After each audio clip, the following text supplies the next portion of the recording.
শাম, হাম, ইয়াফেস, কেনান। এই শাম সেমিটিক, আমরা হলাম শামের গোষ্ঠী। হামের গোষ্ঠী হলো কালো মানুষ। সেদিনা নূহ আলাইহিস সালাম নৌকায় উঠে বলছিলেন, you shouldn't use your butter half. পারিবারিক সম্পর্ক কেউ করবেন না নৌকায় উঠে। ওনার ছেলে সাপ করে ফেলেছে, শাস্তি হিসাবে তার বংশধর সবাইকে আল্লাহ কালো বানিয়ে দিয়েছেন। আফ্রিকা এবং সুদানের ভিতরে কালোদের বাস। ইয়াফেসের গোষ্ঠী হলো সব এজুজ মেজুজ। 21টা গোত্র ছিল এজুজ মেজুজের। এই 21টা গোত্রের 20টাকে যুলকারনাইন পাহাড়ের ভিতরে বন্ধ করে রেখেছেন। জবরাল হাদিদ পাহাড়ের মধ্যে তিনি তামা গলায়া 50 হাত চওড়া 200 হাত লম্বা 2 মাইল পাহাড়কে ঘিরে দিলেন আল্লাহর হুকুমে। কার হুকুমে? তিনি ছিলেন বিশ্বনেতা। 3 জন বিশ্বনেতা মুসলমানদের, 3 জন হলো কাফেরদের। কাফেরদের 2 জন চলে গেছে, আরেকজন আসবে। মুসলমানদের 2 জন চলে গেছে, আরেকজন আসবে। মুসলমানদের 2 জন বিশ্বনেতা সুলাইমান আল যুলকারনাইন, সামনে আসবে ঈসা আলাইহিস সালাম। আর কাফেরদের প্রথম বিশ্বনেতা নমরুদ, দ্বিতীয় বিশ্বনেতা বখতে নসর, তৃতীয় বিশ্বনেতা আসবে দাজ্জাল। কে আসবে? দাজ্জাল। দাজ্জালকে আমরা চিনবো, আল্লাহ চিনার তৌফিক দান করেন। যারা নামাজ পড়েন না, রোজা রাখেন না, কোরআনী দল করেন না, তারা দাজ্জালকে চিনতে পারবেন। আমরা সব নামাজি হব। রাজি আছি তো? রাজি আছেন? মুমিন হব আগে। আগে কি? মুমিন। যে নিজে পেট ভরে খায়, প্রতিবেশীর খবর রাখে না, ও মুমিন না। যে নিজের জন্য যা পছন্দ করে, অন্যের জন্য যদি তাই পছন্দ করে, সে মুমিন। আহিব্বা লিন্নাসি মা তুহিব্বু লিনাফসিক। ছোট্ট ছোট্ট সিনাপসিস দিয়েছেন রাহমাতাল লিল আলামিন। এই পৃথিবীর সর্বশ্রেষ্ঠ ডাক্তার ছিলেন তিনি। এক সাহাবী এসে বলছে, আজিন্নি আন আজনিয়া, আমাকে অনুমতি দেন আমি জিনা করব। আমাকে অনুমতি দেন আমি জিনা করব। আরো আস্তে কর না, নাউজুবিল্লাহ। এখন যদি আপনার ইসমাইল হুজুরকে এসে এরকম কেউ বলে, আপনারা কি করবেন? পিটাই করবেন। দেখছেন অবস্থা? সারা দুনিয়ার সর্বশ্রেষ্ঠ ডাক্তার চুপ। আবার বললেন, অনুমতি দেন, give me permission to commit adultery, আমি জিনা করব, অনুমতি দেন। রাসূল চুপ করে আছেন সাল্লাল্লাহু। আবার বলছে, রাসূল সাল্লাল্লাহু আলাইহি ওয়াসাল্লাম বললেন, রাসূল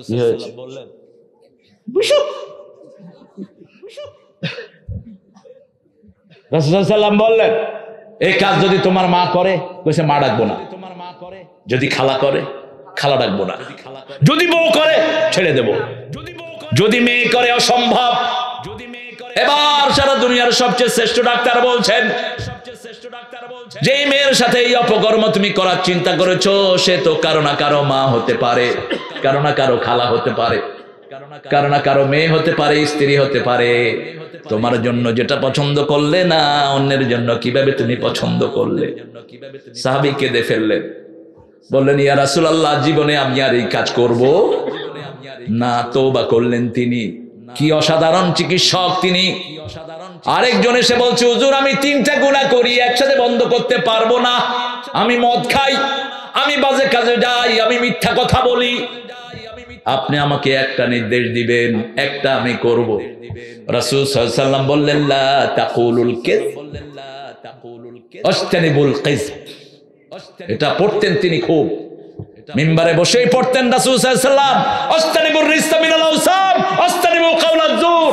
ও দুনিয়ার মানুষ, মূর্তি পূজা ছেড়ে দাও, ছেড়ে দাও মিথ্যা কথা, ছেড়ে দাও মিথ্যা কথা। মূর্তি পূজা যেখানে, মিথ্যা কথা সেখানে, মিথ্যা মামলা সেখানে। যারা মিথ্যা মামলা দিয়েছো, দুনিয়াও শেষ, আখিরাতও। ওই লোক যতক্ষণ মাফ করবে না, আল্লাহ তোকে মাফ করবে না। খবরদার, তোর হাত, তোর পা, তোর চামড়া তোর বিরুদ্ধে সাক্ষী দিবে। সাহাবী বললেন, ইয়া রাসূলুল্লাহ, আমি মিথ্যা কথা ছেড়ে দিলাম। বাড়িতে গেলেন, কোন মানুষ যখন অপকর্ম করে, সে সত্য কথা বলে যায় না, মিথ্যা কথা বলে যায়। ঠিক না বেঠিক? বাড়ি থেকে আসতে কেউ বলে না অফিসে যাচ্ছি ঘুষ খাওয়ার জন্য, বলে বলে বউ কইব, তুই আর আমার ঘরে ফিরবি না, তুই বাইর। কারণ প্রত্যেকের ভিতরে হারামের প্রতি নিষেধাজ্ঞা আছে না নাই? এই জন্য এটাকে বলা হয় মুনকার। কি বলা হয়? মুনকার মানে মন নিষেধ করে। মন নিষেধ করে, আপনার ইন্দ্রিয়গুলো নিষেধ করে, আপনার শরীরের অঙ্গ প্রত্যঙ্গ নিষেধ করে। ডোন্ট ডু দিস, এটা করো না, করো না, করো না।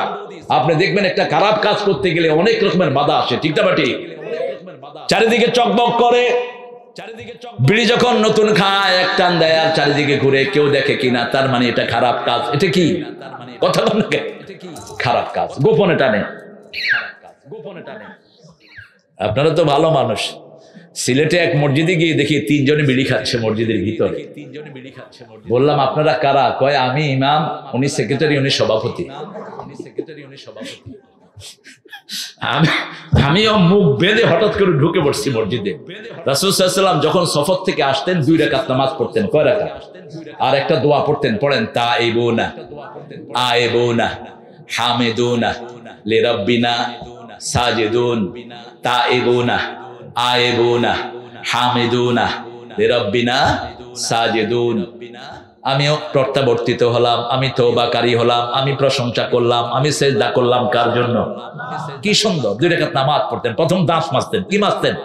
দাঁত মাজতেন। রাহমাতাল লিল, রাসূলের উপর দাঁত মাজা ফরজ ছিল। 2টি কাজ ফরজ ছিল এক্সট্রা আমাদের ছাড়া। দাঁত মাজতেন আর তাহাজ্জুদ পড়তেন, এই 2টি ওনার উপর ফরজ ছিল, এটা আমাদের উপর ফরজ না। রাসূল বলছেন যদি উম্মতের কষ্ট না হতো আমি তাদের উপর দাঁত মাজাটা ফরজ করে দিতাম। আমাদের লোকেরা হারে কি সমস্যা, অনেকের মুখের সমস্যা। মুখে লং রাখবেন, লং কি রাখবেন? লং রাখবেন আর এলাচি খাবেন, তাহলে দাঁতের মাড়ি এমনি ভালো হয়ে যাবে। আর আম পাতা দিয়ে দাঁত মাজবেন, বিনা পয়সা। আর কত চিকিৎসা দিবে? হ্যাঁ, কি দিয়ে? আম পাতা। কি দিয়ে? আম পাতা। সব রোগের ঔষধ এই দাঁতের। দাঁতের এই পুজ যায় যে অনেকে, এই পুজের ঔষধ হলো এই দাঁত, আম পাতার রস।